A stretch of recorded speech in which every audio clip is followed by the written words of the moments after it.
Yahoo! Google Maps. It's the Google Maps car. Yes! Yes! I found one. All these years I've been searching for one. Nah, I haven't been searching, but it's fucking cool. I'm following it.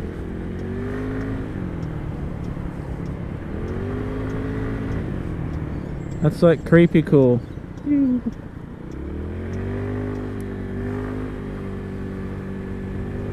Kind of looks like a gigantic dildo on the back of the head. I don't know if he's recording though, but we'll find out soon enough, I guess. They sort of just have to drive around random routes and do things and such. I'm on a scooter too. Scooter bro. Chasing it is Google Maps, I think. I'm not too sure. Yeah, it has to be. What sort of car drives around like that and does it? Oh, you know what would have been awesome if I had my 6'4" Honda jumper. You know, back the fuck up. I could have put that in front of the Google car and it would have been immortalized on Google. That would have been cool. Oh, that's nice. I want to go up to this roundabout and chuck a U-turn. Go the other way. But hello, Google Maps. I'm turning right here. Are you turning right? Come on, turn right, Google Maps. No. It's been a long day. I'll tell you a true story. Let me just turn the intercom down. First time I seen Google Maps, right? I went to my old man's place, my father's house, and we're just talking about how the government has conspiracy theories and, you know, just random topic and stuff because he's into his war stuff and his conspiracy theories now that he's a vet or whatever you call it.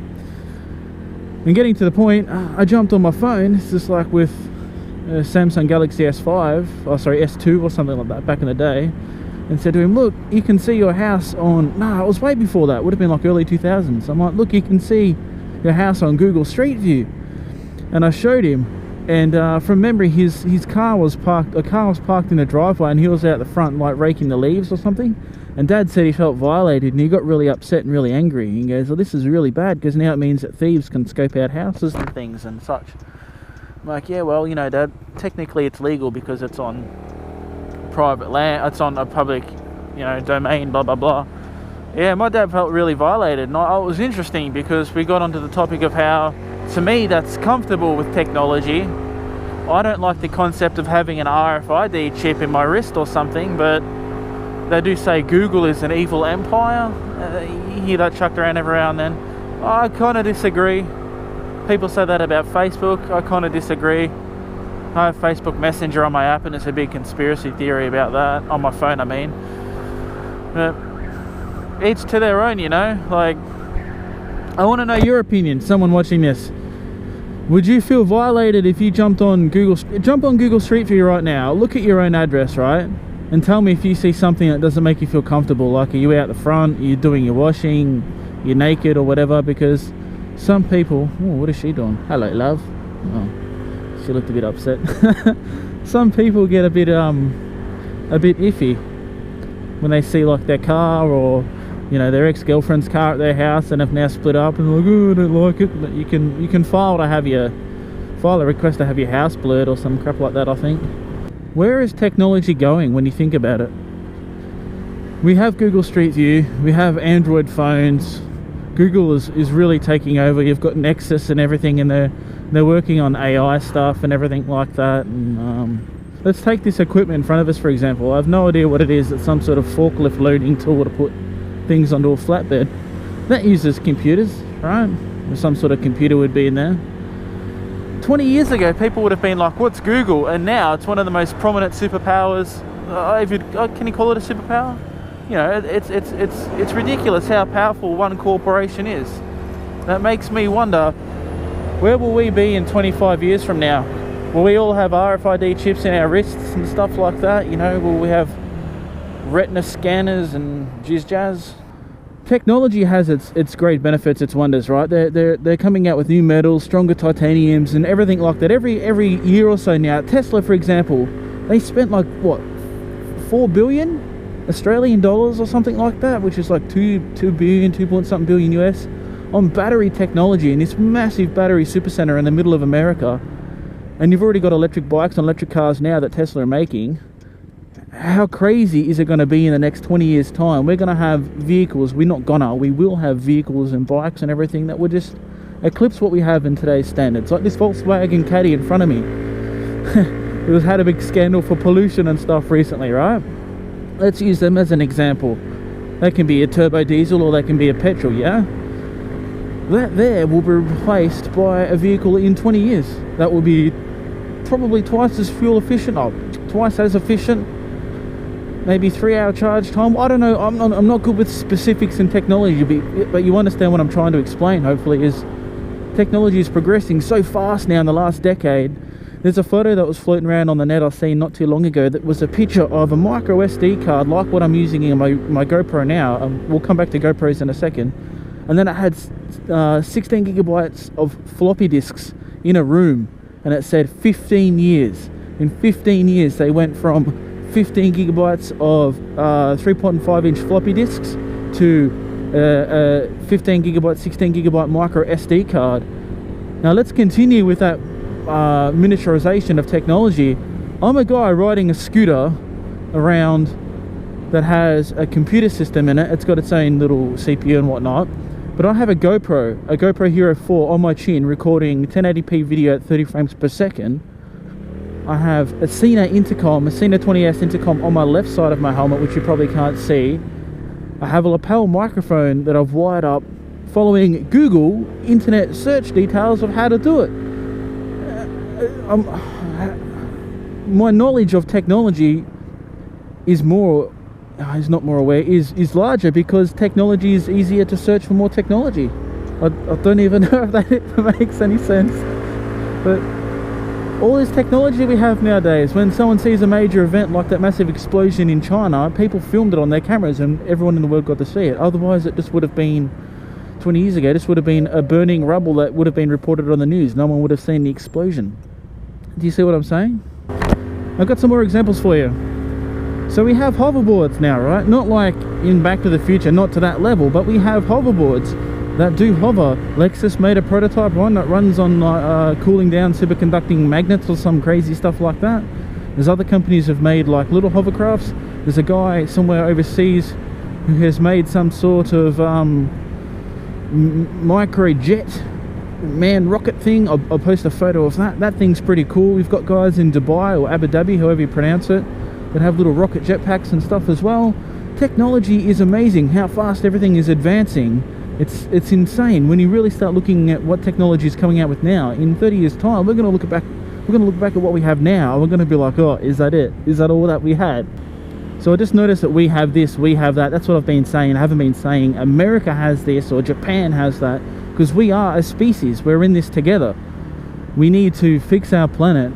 I'm going to go on a bit of a rant here because today is a bit terrible weather-wise, but our planet is dying. It's obvious it's dying with how much emissions and everything we're smashing into the atmosphere and all that. I'm not good with technical jargon, but you get the point, right? We as a species need to create better technology, and we can do it. And over the next 25-30 years, it will be here, and that's great. Look at what they're doing to Mars. They're sending 200 people, 300 people to Mars or something like that. And I have this is a little far left or far right, whatever you want to say. Let's talk about aliens. This is getting a little bit out there. Or extraterrestrials is the correct terminology, because if you like Trump and you build a wall, then you consider people aliens. I don't like Trump. Let's move on from that. Extraterrestrials and Mars. Oh, thanks, mate. This is my theory. We're going to Mars in 2018 or 2022 or something like that. That's when they're sending the first groups of people to Mars. My understanding is they're going to manufacture some crazy type of 3D printing system that can 3D print certain parts when they're in Mars using Mars materials, okay? So this is my theory. We don't have official public acknowledgement of extraterrestrials, of aliens, because we're still a single planet species. My theory is this, that once we officially have people living on another planet, the governments will accept and open the floodgates and say, yeah, aliens exist, surprise, they're real, you know, blah blah blah blah blah, relax. Religion will somehow be worked into it so everyone doesn't freak out. I myself, I do believe in a higher calling. I'm not too sure if God is this pretentious asshole that everyone makes them out to be, him or her or whatever sex or whatever, you know, it is. I believe in a higher calling. I don't know if I would really call it a God. Maybe it's some sort of spiritual thing. That's how I am. I heard Japan has the biggest amount of atheists in the world per capita or something like that as well. Moving on to Japan, let's talk about Japan and its crazy ass robots and how everything's becoming more advanced. Google has that robot division, and Honda also has another robot division that's doing stuff as well, right? All these different companies are making advanced AI. They're all working towards it, and everyone's like, oh, AI is going to take over the world, it's going to kill everyone. I disagree. I think if they make AI and it does become self-aware, I think what it will do is it'll look around and it'll go, wow, your planet, our planet, is in serious need of help. And I believe what this AI will do is it will turn around and say, okay, this is what you need to do. This is what this needs to happen. This is what that needs to happen. I don't believe AI will become this overruling Skynet-styled Terminator. In true fact, the facility that Skynet was filmed in is actually an artificial intelligence lab, where they do make robotics and stuff. I found that out when I googled it. Oh, then again, you know, Google is awesome for Google. People use Google for everything. You know, you can take a swig of your beer and you can say, just Google it. It's common phrasing now. It's common knowledge. I'm going to talk about a story. Well, I'm going to tell you a story, a dream that I had, and I've told many people this dream. I'm writing to the whole lucid dreaming thing, right? When you teach yourself how to lucid dream, mate, it is amazing. You'll either have the best you'll either have the best dreams that you can have, or you'll just want to fly around everywhere and become like some crazy serial killer and wake up and not feel guilty about it. This is the dream that I had. In the dream, I wake up in like some sort of CDR's basement, right? Which has like some sort of cryogenics pod that I was in, and my first thought is, oh, I've frozen myself, so I'm in the future, right? And I walk over, I get out, I'm feeling a bit dazy. I walk over and there's a note there that says you need to go to this floor or at this level. And I walk over to the doors, there's clothes there, I get dressed, there's sort of semi-futuristic sort of clothes. Don't really remember what they were like. I do remember they were futuristic. What I do is I get in the elevator, and there's these people in the elevator that are like almost kissing, right? They're almost facing each other, and I'm thinking, what the frick, you know, why are they almost like kissing each other? And I start talking to them. I'm like, hey guys, you're not really going to believe what just happened, but I say, hey guys, you're not really going to believe what just happened, but I just sort of woke up in this cryogenics place, and I've got to go to this floor. It's this building, yeah? And they sort of looked at me shocked, like, like, wow, this, you know. And I'm like, what? And they're like, well, what year are you from? I'm like, what? And the person's like, what year are you from? I'm like, I can't remember what year I said. I think I said 2022 or something like that is when I was put in cryogenics. And they're like, oh, okay. And then the other dude sort of scans me with this sort of predator type thing. He's like, oh, your bones have been replaced with steel. I'm like, what? He's like, yeah, your bones have been replaced with steel. And that's ironic because my surname is a metal. And I replaced all my bones with metal, right? And I'm sort of thinking, oh, okay, that's strange, that's different. And then they sort of look at each other for a bit, and I'm thinking, oh, okay, they're not talking again. And then it clicked. I realized they're talking through like ESP or some sort of like communique, you know, telepathy, whatever you call it. And then I get up to the elevator and I turn around and say, well, you know, hello, you know, goodbye, sort of thing. Not really thinking too much of it. And then I get into this floor, and there's this nurse lady there, and I'm like, hey, my name's blah blah blah, Peter blah blah blah, and she's like, yeah, you know, we've been expecting you. I'm like, oh, okay, cool. And I get in there, and then there's this old man there. He's like, oh, I've been waiting for you to come up. I'm like, what's with all like the seedy sort of facility, man? Like, I thought we're doing good with money. I thought I was doing good with money. I had enough money to do this and do that. And yeah, he's like, oh, okay, you know, and he explains the story. And the middle part was missing because dreams are sort of weird. You walk through one door and then it disappears and more shit happens. But basically, the next thing I know, he's showing me this crazy futuristic world where there's flying cars and vehicles, and there's like sort of half human robotic cybernetic people walking around and all that sort of jazz and stuff, right? and it's pretty cool. I'm pretty impressed. And then I realized this old man is me. The old man is me. I had cloned myself and unfrozen myself because it's me. And I was obviously sad in this world because I had frozen myself and woken up 100, 150 years later or whatever it could be. And I miss me. I miss the old me. So I decided to clone me. And in doing that, me, which I am now, I did not like the fact that I was cloned. I felt violated. I did not like this new world because there were stupid things like sports were banned, swearing was frowned upon, dangerous acts were frowned upon. Everyone lived this real straight and narrow and minimalist risk type of life. Like if you were to say run up and down that, people were like, oh no, that's dangerous, you could break a bone and hurt yourself, you don't want to do that. Like it was a weird, trippy, bitched out type of world.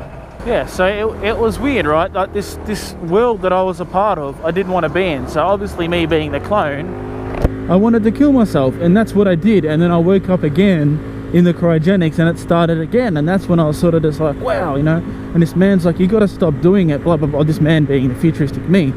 And I believe after sort of writing it down and discussing it with friends more, the future version of me was a madman. I had gone mad, but at the same time, I loved the technology that I had created, that I had, implemented in my body. It was just too much. It was too much of a shell shock. I had to be eased into it. It was almost like a Truman Show sort of feeling, where it's like, surprise, you know, you're really a part of this big conspiracy the whole time. But that's my dream. It was a crazy dream. It was a lucid dream. I remember that specifically. What we're going to do now, we're going to talk about some other things. Well, I want to talk about robotics, right? Or cybernetics, android, whatever. I will have no problem, I have no quarrels with the fact that one day people will have the ability to have some sort of computer cybernetic device put in them. Not like an RFID chip that you know, does all your banking and stuff. I'm talking more so that, like, can give you the access to the net, can give you the access to learn information, almost like you're downloading it, like Matrix style. I think once we have that and we have advanced genetics, how to fix, you know, aging and all that sort of stuff, the population will then need to be controlled. And by controlled, I mean people will have to be more responsible and not having so many kids, and the world will be interplanetary and everything. I think that would just be cool. So alright, there's Scooterino. I've got to figure out how I can... Oh, you know what? I'm just going to... Right, so I might have just skipped that part where I do some illegal shit because I don't really want to get in trouble with the police and everything like that. BRB, we'll continue this in a second. So essentially, what I had to do was go in there and get him to order the left brake lever for me. I want someone to... There's going to be those people that are going to listen to that and be like, oh yeah, that's similar to my dream. So I want to know people's dreams. What's the craziest, most intense, lucid type of dream that you have had? Let's use scooters and motorbikes for example. The amount of technology that's been implemented, that's been injected into bikes and cars in the last 10 years, especially bikes. Now everything's got launch control, traction control, braking, pressure assist, anti-slide, more thermostat and digital bits and pieces. It's insane now. How much more, I was going to say how much more traffic, the English, Peter. How much more technology is in it? I like being able to do this. I'm such a scooter bro. So bro. Scooter bro life. Oh, come on.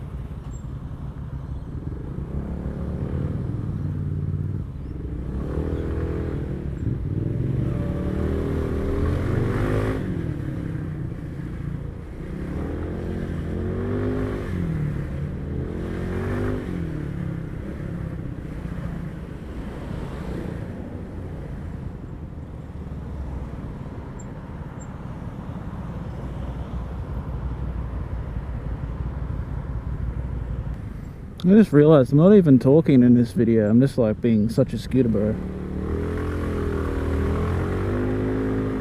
And it's annoying so many people watching this video. They're like, Pete, you're not talking. I'm like, yeah, sorry mate, being a scooter bro. So there's this hio right away back there who's been trying to keep up with me for ages. It's pretty funny. He gets near me, and then the scooter bro just takes over, mate. Because it's not good to be in front of a truck on a turn like that. He won't see you. What sort of useless idea is that? It's sort of bike rack in front of a car park for a car. How are they meant to get their bikes out then?